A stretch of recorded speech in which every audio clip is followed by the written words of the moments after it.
ಎಲ್ರಿಗೂ RK academy ಇನ್ Kannada first time ನಮ್ಮ ಚಾನಲನ್ನು ನೋಡ್ತಿದ್ರೆ ಸಬ್ಸ್ಕ್ರೈಬ್ ಆಗಿ ಬೆಲ್ ಐಕಾನ್ ಅನ್ನು ಪ್ರೆಸ್ ಮಾಡಿ ಫ್ರೀಯಾಗಿ ನೋಟಿಫಿಕೇಶನ್ ಪಡೆಯಿರಿ. ಇವತ್ತು ನಾನು ಈ ವಿಡಿಯೋದಲ್ಲಿ ನಿಮಗೆ ಫ್ರೀ ವೈಫೈಗೆ ಅಪ್ಲೈ ಮಾಡೋದು ಯಾವ ರೀತಿ ಅಂತ ನಾನು ಇವತ್ತಿನ ವಿಡಿಯೋದಲ್ಲಿ ತಿಳಿಸ್ಕೊಡ್ತೀನಿ. ಬನ್ನಿ ವಿಡಿಯೋ ಸ್ಟಾರ್ಟ್ ಮಾಡೋಣ. ಕೇಂದ್ರ ಸರ್ಕಾರದ ಫ್ರೀ ವೈಫೈ ಯೋಜನೆಗೆ ಅರ್ಜಿ ಸಲ್ಲಿಕೆ ಕೋರಿದೆ. ನೋಡಿ, PM ಪ್ರಧಾನಮಂತ್ರಿ ಕಡೆಯಿಂದ ಹೊಸದಾಗಿ ಇದು ಯೋಜನೆ ಸ್ಟಾರ್ಟ್ ಆಗಿದೆ.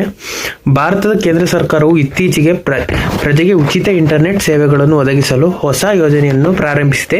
ಈ ಯೋಜನೆಯ ಉದ್ದೇಶ ಗ್ರಾಮೀಣ ಮತ್ತು ನಗರ ಪ್ರದೇಶಗಳ ನಡುವಿನ ಡಿಜಿಟಲ್ ಅಂತರವನ್ನು ಕಡಿಮೆ ಮಾಡುವುದು ಹಾಗೂ ಪ್ರತಿಯೊಬ್ಬ ನಾಗರಿಕನಿಗೂ ತಂತ್ರಜ್ಞಾನದಿಂದ ಪ್ರಯೋಜನ ದೊರಕುವಂತೆ ಮಾಡುವುದು. ಅಂದರೆ ಎಲ್ಲ ಗ್ರಾಮೀಣ ಅಭ್ಯರ್ಥಿಗಳು ನಿಮಗೆ ಇಂಟರ್ನೆಟ್ ಸೌಲಭ್ಯ ಸಿಗಲಿ ಅಂತ ಈ ಯೋಜನೆಯ ಉದ್ದೇಶವಾಗಿದೆ. ಈ ಯೋಜನೆಯಡಿ ಸಾರ್ವಜನಿಕ ಸ್ಥಳಗಳಲ್ಲಿ ರೈಲು ನಿಲ್ದಾಣಗಳು ಮತ್ತು ಬಸ್ಸು ನಿಲ್ದಾಣಗಳು, ಸರ್ಕಾರಿ ಕಚೇರಿಗಳು, ಶಾಲೆಗಳು ಮತ್ತು ಕಾಲೇಜುಗಳಲ್ಲಿ ಉಚಿತ ವೈಫೈ ಸೌಲಭ್ಯವಾಗಲಿದೆ. ಜನರು ತಮ್ಮ ಮೊಬೈಲ್, ಲ್ಯಾಪ್ಟಾಪ್ ಅಥವಾ ಇತರೆ ಉಪಕರಣಗಳ ಮೂಲಕ ಸರಳ ನೋಂದಣಿಯ ಮೂಲಕ ಈ ಸೇವೆ ಪಡೆದುಕೊಳ್ಳಬಹುದು. ಮುಂದೆ ನೋಡೋಣ. ಈ ಯೋಜನೆಯ ಉದ್ದೇಶ ಏನಂತಂದರೆ, ಮುಖ್ಯ ಉದ್ದೇಶ ಅಂತಂದರೆ ಡಿಜಿಟಲ್ ಭಾರತ ನಿರ್ಮಾಣ, ಶಿಕ್ಷಣಕ್ಕೆ ಬೆಂಬಲ ನೀಡುವುದು. ನೋಡಿ, ಡಿಜಿಟಲ್ ಭಾರತ ನಿರ್ಮಾಣ ಅಂದರೆ ಎಲ್ಲರೂ ಇಂಟರ್ನೆಟ್ ಸಂಪರ್ಕದಿಂದ ಸಾಮಾಜಿಕ ಮತ್ತು ಆರ್ಥಿಕವಾಗಿ ಬೆಳೆಯುವುದು. ಶಿಕ್ಷಣಕ್ಕೆ ಬೆಂಬಲ ಕೊಡ್ತಾರೆ. ವಿದ್ಯಾರ್ಥಿಗಳು ಆನ್ಲೈನ್ ಮೂಲಕ ಪಾಠಗಳು ಮತ್ತು ಅಧ್ಯಯನಕ್ಕಾಗಿ ಉಚಿತ ಇಂಟರ್ನೆಟ್ ಬಳಕೆ. ನೋಡಿ, ನೀವು ಮೊಬೈಲಲ್ಲೇ ಇದು ಮಾಡೋಕ್ಕಾಗಲ್ಲ, ಹಾಗೆ ಇಂಟರ್ನೆಟ್ ಅವಶ್ಯಕತೆ ಇದ್ದೇ ಇರುತ್ತೆ. ಹಾಗಾಗಿ ಇಂಟರ್ನೆಟ್ ಅವಶ್ಯಕತೆ ಬೇಕಾಗುತ್ತೆ, ಅದರಿಂದ ಇಂಟರ್ನೆಟ್ನ ಇದು ಮಾಡಿಕೊಡ್ತಾರೆ. ಉದ್ಯೋಗಾವಕಾಶ, ಗ್ರಾಮೀಣ ಯುವಕರು ಆನ್ಲೈನ್ ಉದ್ಯೋಗ ಹಾಗೂ ತರಬೇತಿ ಸಂಪರ್ಕ ಪಡೆಯುವುದು. ಅಂದರೆ ನಿಮಗೆ ವರ್ಕ್ ಫ್ರಮ್ ಹೋಮ್ ಇರ್ತದಲ್ಲ, ಆವಾಗ ಇಂಟರ್ನೆಟ್ ಅವಶ್ಯಕತೆ ಬೇಕಾಗುತ್ತೆ. ನೀವು ಸಪ್ರೇಟಾಗಿ ಇಂಟರ್ನೆಟ್ ಹಾಕಿಸ್ಕೋಬೇಕು ಅಂತಂದರೆ PM ವೈಫೈ ಯೋಜನೆಗೆ ಅಪ್ಲೈ ಮಾಡಬೇಕಾಗುತ್ತೆ. ಆಡಳಿತ ಪಾರದರ್ಶಕತೆ ಅಂದರೆ ನಾಗರಿಕರು ಸರ್ಕಾರಿ ಸೇವೆಗಳನ್ನು ಆನ್ಲೈನ್ನಲ್ಲಿ ಪಡೆಯಲು ಸುಲಭವಾಗುವುದು. ನೋಡಿ, ಇದು ಯೋಜನೆಯ ಉದ್ದೇಶವಾಗಿದೆ. ಸೇವೆಯ ಪ್ರಯೋಜನಗಳು ಏನೇನಂತಂದರೆ, ಉಚಿತ ಇಂಟರ್ನೆಟ್ ಸಂಪರ್ಕದಿಂದ ಗ್ರಾಮೀಣ ಪ್ರದೇಶಗಳು ಯುವಕರಿಗೆ ಹೊಸ ಅವಕಾಶಗಳು ದೊರಕುತ್ತವೆ. ವಿದ್ಯಾರ್ಥಿಗಳು ಹಾಗೂ ಶಿಕ್ಷಣಕ್ಕೆ ಆನ್ಲೈನ್ ಶಿಕ್ಷಣವನ್ನು ಸುಲಭವಾಗಿ ಪಡೆಯುವುದು. ಇದನ್ನ ಫಾಸ್ಟಾಗಿ ಓದ್ಕೊಂಡು ಹೋಗ್ತೀನಿ. ಮುಂದೆ ಅಪ್ಲೈ ಮಾಡೋದು ಯಾವ ರೀತಿ ಅಂತ ತಿಳಿಸ್ಕೊಡ್ತೀನಿ. ಸಣ್ಣ ವ್ಯಾಪಾರಿಗಳು ಮತ್ತು ಅಂಗಡಿ ಮಾಲೀಕರು ಡಿಜಿಟಲ್ ಪಾವತಿ ಮತ್ತು ಆನ್ಲೈನ್ ಮಾರಾಟವನ್ನು ಪ್ರೋತ್ಸಾಹಿಸಬಹುದು. ಸರ್ಕಾರದ ವಿವಿಧ ಯೋಜನೆಗಳು ಮಾಹಿತಿಗಳು ಪ್ರಜೆಗಳಿಗೆ ತಲುಪಿಸಲು ಇದು ಪ್ರಮುಖ ಪಾತ್ರ ವಹಿಸುತ್ತದೆ. ಹೀಗಾಗಿ ಇದು ವೆರಿ ಇಂಪಾರ್ಟೆಂಟ್ ಆಗಿದೆ. ಈ ಯೋಜನೆಯ ಹಂತವಾಗಿ ಜಾರಿಗೆ ತರಲು ಪ್ರಾರಂಭದಲ್ಲಿ ಪ್ರತಿ ರಾಜ್ಯದ ಆಯ್ದ ಜಿಲ್ಲೆಗಳಲ್ಲಿ ಪ್ರಯೋಗಾತ್ಮಕವಾಗಿ ಸೇವೆ ಸಲ್ಲಿಸಲಾಗಿದ್ದು, ಮುಂದಿನ ಹಂತಗಳಲ್ಲಿ ಎಲ್ಲ ಗ್ರಾಮ ಪಂಚಾಯಿತಿ ಮತ್ತು ನಗರ ಸಭೆಗಳಿಗೆ ವಿಸ್ತರಿಸುವ ಉದ್ದೇಶವಿದೆ. ನೋಡಿ, ಇದು ಗ್ರಾಮಗಳಿಗೆ ಪ್ರತಿ ಗ್ರಾಮದಲ್ಲೂ ಇಂಟರ್ನೆಟ್ ಸೌಲಭ್ಯ ಇರಲಿ ಅಂತಲೂ ಇದನ್ನ ಮಾಡ್ಕೊಳ್ಳಲಾಗಿದೆ. ಯೋಜನೆಯಡಿ ಪ್ರತಿ ಹಾಟ್ಸ್ಪಾಟ್ನಲ್ಲಿ ನಿಗದಿತ ವೇಗದಲ್ಲಿ ಇಂಟರ್ನೆಟ್ ಸೌಲಭ್ಯ ಲಭ್ಯವಿದ್ದು, ಪ್ರತಿ ಬಳಕೆದಾರರಿಗೆ ನಿರ್ದಿಷ್ಟ ಸಮಯ ಅಥವಾ ಡೇಟಾ ಮಿತಿ ನೀಡಲಾಗುತ್ತದೆ. ಹೆಚ್ಚಿನ ವೇಗ ಅಥವಾ ಸಮಯ ಬೇಕಾದವರು ಪಾವತಿ ಪ್ರೀಮಿಯಂ ಸೇವೆಯನ್ನು ಪಡೆಯಬಹುದು. ಅಂದರೆ ಇದರಲ್ಲಿ ಪ್ರೀಮಿಯಂ ಇಷ್ಟಕ್ಕೆ ಪ್ರೀಮಿಯಂ ಅಂತ ಇರುತ್ತೆ, ಇಷ್ಟನ್ನ ಪ್ರೀಮಿಯಂನ ಇದು ಮಾಡ್ಕೋಬೋದಾಗಿದೆ. ಒಟ್ಟಿನಲ್ಲಿ ಈ ಯೋಜನೆ ಡಿಜಿಟಲ್ ಕ್ರಾಂತಿಗೆ ಮತ್ತೊಂದು ಹೆಜ್ಜೆ. ಇದು ಕೇವಲ ಉಚಿತ ವೈಫೈ ಅಲ್ಲ, ದೇಶದ ಪ್ರತಿ ನಾಗರಿಕನಿಗೂ ಡಿಜಿಟಲ್ ಶಕ್ತಿ ನೀಡುವ ದೊಡ್ಡ ಹೆಜ್ಜೆಯಾಗಿದೆ. ಅಂದರೆ ಇದು ಇಷ್ಟು ಪ್ರೀಮಿಯಂ ಅಂತ ತಿಂಗಳ ರೀಚಾರ್ಜ್ ಇರುತ್ತೆ. ಇದು ಅಂದರೆ ಗೌರ್ಮೆಂಟಿಂದ ಆಗಿರೋದ್ರಿಂದ ಇದು ಕಡಿಮೆ ಇರುತ್ತೆ. ಅಪ್ಲೈ ಮಾಡೋದು ಯಾವ ರೀತಿ ಅಂತ ತಿಳಿಸ್ಕೊಡೋಣ. ಹೋಗೋಣ. PM ವಾಣಿ ಯೋಜನೆಗೆ ಅರ್ಜಿ ಸಲ್ಲಿಸುವ ವಿಧಾನ ಯಾವ ರೀತಿ ಅಂತಂದರೆ, ಇಲ್ಲಿ PM ವಾಣಿ wifi access network internet phase ಈ ಯೋಜನೆಗೆ ಅರ್ಜಿ ಸಲ್ಲಿಸುವ ಹಂತವನ್ನು ಕನ್ನಡ ಮಾರ್ಗದರ್ಶಿ ಇದೆ. ಈ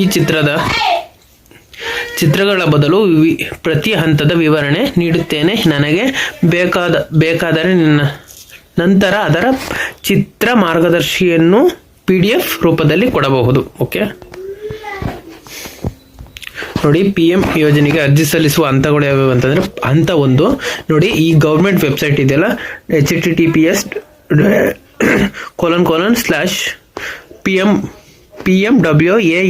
ನೋಡ್ಕೊಳ್ಳಿ .gov.in. ಇದು ಗೌರ್ಮೆಂಟ್ ವೆಬ್ಸೈಟ್. ನಾನು ಡಿಸ್ಕ್ರಿಪ್ಷನ್ ಅಲ್ಲಿ ಕೊಟ್ಟಿರ್ತೀನಿ, ಇದನ್ನ ನೋಡ್ಕೊಂಡು ಅಪ್ಲೈ ಮಾಡಿ. ಅಲ್ಲಿ ರಿಜಿಸ್ಟರ್ PDOA ಆ್ಯಪ್ ಪ್ರೊವೈಡರ್ ಎಂಬ ಆಯ್ಕೆಯನ್ನು ಕಾಣಿಸಬಹುದು. ಈ ಆಯ್ಕೆ ಕಾಣಿಸುತ್ತೆ. ಅದ್ರ ಮೇಲೆ ಕ್ಲಿಕ್ ಮಾಡಿಕೊಂಡು ನೆಕ್ಸ್ಟ್ ಹಂತ 2 ಖಾತೆ ಸೃಷ್ಟಿಸಿ ಅಂದರೆ ರಿಜಿಸ್ಟ್ರೇಷನ್ ಆಗಬೇಕಾಗುತ್ತೆ. ರಿಜಿಸ್ಟ್ರೇಷನ್ ನಾವು ಅಥವಾ ಸೈನ್ ಅಪ್ ಬಟನ್ ಮೇಲೆ ಕ್ಲಿಕ್ ಮಾಡಿ. ಫಸ್ಟ್ ರಿಜಿಸ್ಟ್ರೇಷನ್ ಆಗಬೇಕಾಗುತ್ತೆ. ರಿಜಿಸ್ಟ್ರೇಷನ್ ಅಲ್ಲಿ ಅಂತ ಅಂದರೆ ನಿಮ್ಮ ಮೊಬೈಲ್ ನಂಬರ್, ಇಮೇಲ್ ID ಮತ್ತು ಪಾಸ್ವರ್ಡ್ ನಮೂದಿಸಿ ನಿಮ್ಮ ಇಮೇಲ್ ಅಥವಾ ಮೊಬೈಲ್ಗೆ ಬಂದ OTP ದೃಢೀಕರಿಸಬೇಕಾಗುತ್ತೆ. ನಿಮ್ಮ ಇದು ಇಮೇಲು ಅಥವಾ ಮೊಬೈಲ್ಗೆ OTP ಬರುತ್ತೆ, ಎರಡಕ್ಕೂ OTP ಬರುತ್ತೆ, ಅದನ್ನು ದೃಢೀಕರಿಸಬೇಕಾಗುತ್ತೆ. ನೆಕ್ಸ್ಟ್ 3ನೇ ಹಂತ ಏನಂದರೆ, ನಂತರ ಸಿಸ್ಟಮ್ನಲ್ಲಿ ಹೊಸ ಪೇಜ್ ತೆರೆಯುತ್ತದೆ.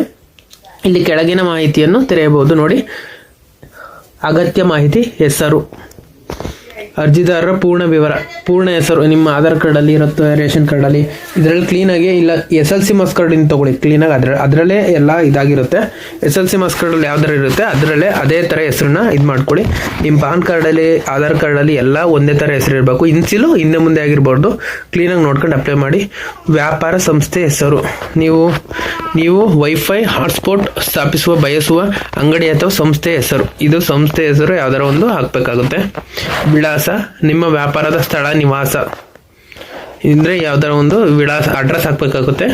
ಮೊಬೈಲ್ ನಂಬರ್, ಇಮೇಲ್, ಸಂಪರ್ಕ ವಿವರಗಳು, ಆಮೇಲೆ ಸ್ಥಳ, ವಿಲೇಜ್ ಯಾವ್ದಾವ್ದು ಸಿಟಿ ಯಾವ್ದಾವ್ದು ಬರುತ್ತೆ, ವೈಫೈ ಹಾಟ್ಸ್ಪಾಟ್ ಇರುವ ಸ್ಥಳ ಯಾವ್ದಾರು ಇದು ಸಿಟಿಗಳು ಹಾಕಬೇಕಾಗುತ್ತೆ. ನೀವು ಕ್ಲೀನಾಗಿ ಅಡ್ರೆಸ್ ಮೂಲಕ ಎಲ್ಲನೂ ಕ್ಲೀನಾಗಿ ಹಾಕಬೇಕಾಗುತ್ತೆ. ನಿಮಗೆ ಹತ್ತಿರವಿರುವ ಯಾವ್ದಾರ ಲ್ಯಾಂಡ್ ಮಾರ್ಕ್ ಇರ್ಬೋದು, ಏನೋ ಒಂದು ವಿಲೇಜು, ಸಿಟಿ ಯಾವ್ದಾರ ಒಂದು ಕ್ಲೀನಾಗಿ ಹಾಕ್ಕೊಳ್ಳಿ.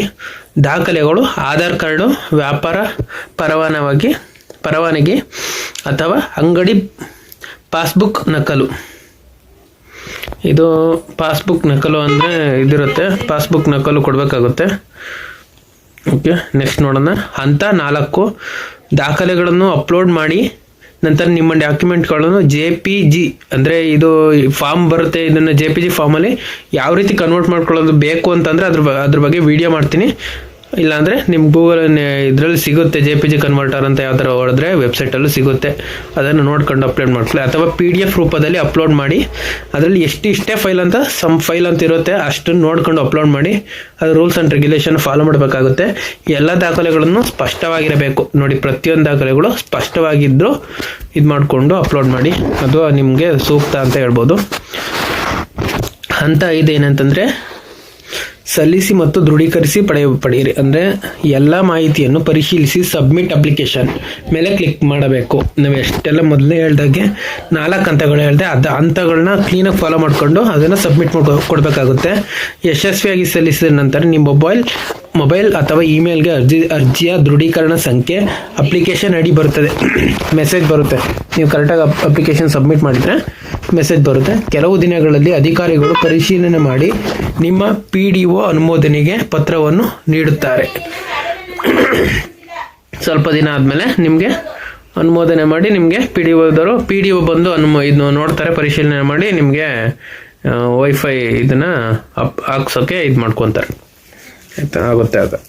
ಹಾಟ್ಸ್ಪಾಟ್ ಸ್ಥಾಪನೆ ಅನುಮತಿ ಸಿಕ್ಕ ನಂತರ ನೀವು PM ವಾಣಿ ಒದಗಿಸಿರುವ ತಾಂತ್ರಿಕ ಮಾರ್ಗಸೂಚಿಯ ಪ್ರಕಾರ ವೈಫೈ ರೂಟರ್ ಅಥವಾ ಹಾಟ್ಸ್ಪಾಟ್ ಯಂತ್ರ ಸ್ಥಾಪಿಸಬಹುದು. ನಂತರ ನೀವು ನಿಮ್ಮ ಪ್ರದೇಶದ ಜನರಿಗೆ ಉಚಿತ ಇಂಟರ್ನೆಟ್ ಸೇವೆ ನೀಡಬಹುದು. ನೋಡಿ, ನಿಮ್ಮ ಏನಾರ ಪಾಸ್ವರ್ಡ್ ಕೊಟ್ಟಿರ್ತಾರೆ, ಅದನ್ನು ನೀವು ಕ್ಲೀನಾಗಿ ಉಚಿತವಾಗಿ ಇದು ಮಾಡುವ. ಅಧಿಕೃತ ವೆಬ್ಸೈಟ್ ಲಿಂಕ್ನ ನಾನು ಡಿಸ್ಕ್ರಿಪ್ಷನಲ್ಲಿ ಪ್ರೊವೈಡ್ ಮಾಡಿರ್ತೀನಿ, ಅದನ್ನು ನೀವು ನೋಡ್ಕೊಂಡು ಹಾಕ್ಬೋದು ಅಂತ ಹೇಳ್ತಾ ನಾನು ಈ ವಿಡಿಯೋನ ಎಂಡ್ ಮಾಡ್ತಾ ಇದ್ದೀನಿ. Thank you for watching. ನಾನು ಈ ವಿಡಿಯೋದಲ್ಲಿ ಹೆಲ್ಪ್ ಆಗಿದೆ ಅಂತ ಅಂದ್ಕೊಂಡು ನಾನು ಈ ವಿಡಿಯೋನ ಎಂಡ್ ಮಾಡ್ತಿದ್ದೀನಿ. ಏನೇ ಡೌಟ್ ಇದ್ರೂ ಕಮೆಂಟ್ ಮಾಡಿ ಅಂತ ಹೇಳ್ತಾ thank you for watching. Thank you.